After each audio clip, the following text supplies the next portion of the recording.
Happy Monday, my lovely Atlantis Scalar peeps. Um, a lot of these, I also say certain things that I'm going to say on video in the newsletter that I send out at, not too frequent intervals. So be sure you subscribe to the newsletter too, because I'm also going to share a couple of links here pretty soon. Actually, maybe 3 links. One is a really fascinating a link that has 2 videos on it about low-dose naltrexone and there's a frequently asked questions. How much of a dose for this? What about psoriasis? What about autism? How does it work in cancer? So it's quite interesting. And they have 2 books, the LDN book, the regular LDN book, which I have, the LDN book number 2 or volume 2, and they're coming out with volume 3, which I cannot wait to read about. But if you check out the link that I'm going to put on the newsletter, okay, I'm not going to do it here because I don't want Paula to do too much work. Then you will see, you will share what each chapter is, and one of them is cancer, one of them is mixed connective tissue disease, depression that's resistant to antidepressants, etc. Okay. Now, I just got to do, I'm still doing it. The back to school special, the academic performance is for all ages, doesn't have to be students. And oh my God, as I said in the newsletter, that was a lot more work than I thought. That was a whole bunch. And what I've learned, I'm still learning about this. The whole world is still learning about scalar energy, is that there's sometimes a lot of energy to move around. Imagine trying to get rid of astigmatism. All the energy of the cornea has to be worked on, or think about removal of atherosclerotic plaques, or working on diabetes and all that. The eyesight optimization. Think of all the things that have to be done. The clearing of the vitreous humor and the aqueous humor, and the changing the shape and of the eyeball so that it's the right size instead of too long or too flat, which causes farsightedness and nearsightedness. Cleaning out the lenses if you have cataracts, smoothing out the cornea, getting rid of retinal disease, etc. It takes a long time. Sometimes it could take months, and sometimes you need to have a tune-up to peel the onion. So I'm learning that. I just want to share that with you. Now, there have been some people who just have some bad, dark shit around them, attached to them. And Michelle Gray and her friend Helena have done an awesome job at helping 2 of the Atlantis Scalar clients that I really wanted to help more than I was helping, doing the scalar energy on them. And I paid for it because I didn't want them to have to, since and oh my God, it was miraculous for both of them. This one was a gentleman that's drinking constantly, and his mother was so concerned, and he's a different person.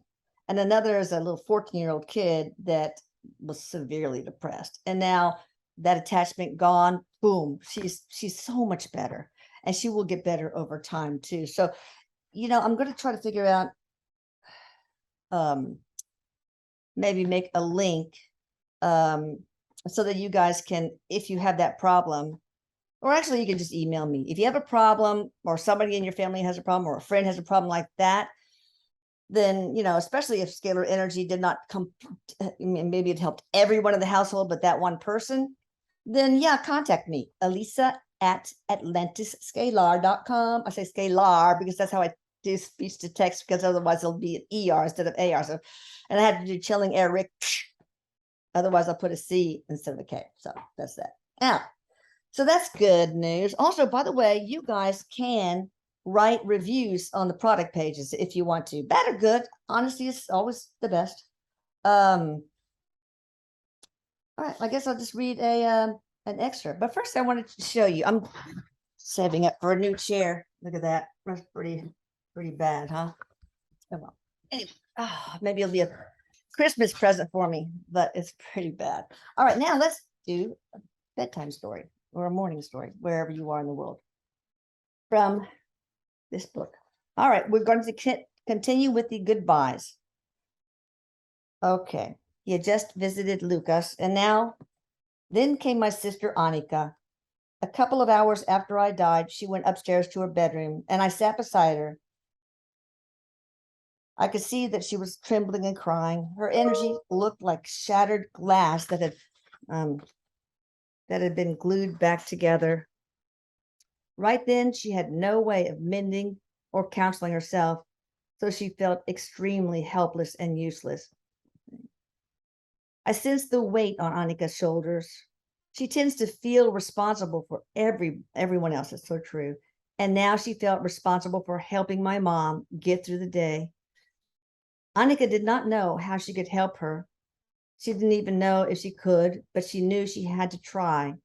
So in spite of her grief, she sacrificed the opportunity to heal herself and immediately concentrated on helping my mom. She wanted to make sure mom was okay. Oh, that's so true.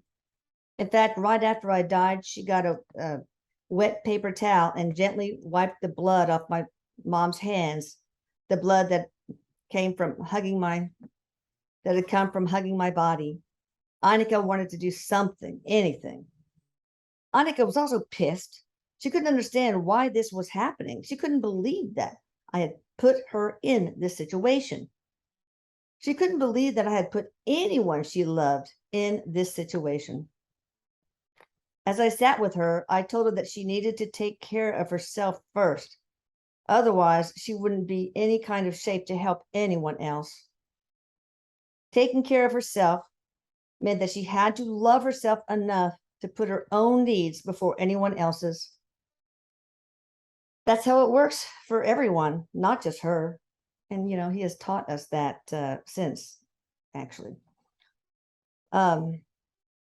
I also told Annika that I wish I had taken better care of her, my baby sister. She was always wiser and more collected than I ever had been. That made her seem like she didn't need anything from anyone, including me. But now I see that she was putting on a brave front. She tries to be strong for everyone in the family, but she's most fragile inside than she lets on. More fragile, sorry. I guess that's why I'd never reached out to her. I'd had troubles of my own, so that made helping my family members difficult. It kind of made me a selfish asshole sometimes. Depression can do that to a person. From Annika, I learned that you can't carry everyone's burdens like I'd done. Not only had I carried other people's burdens sometimes, but I also had carried my own burdens alone. God, we tried to help though. I could have reached out to somebody so that they could help me carry my load. I thanked Annika for teaching me that, and I hope she continues to learn to lean on the people she loves when she needs to.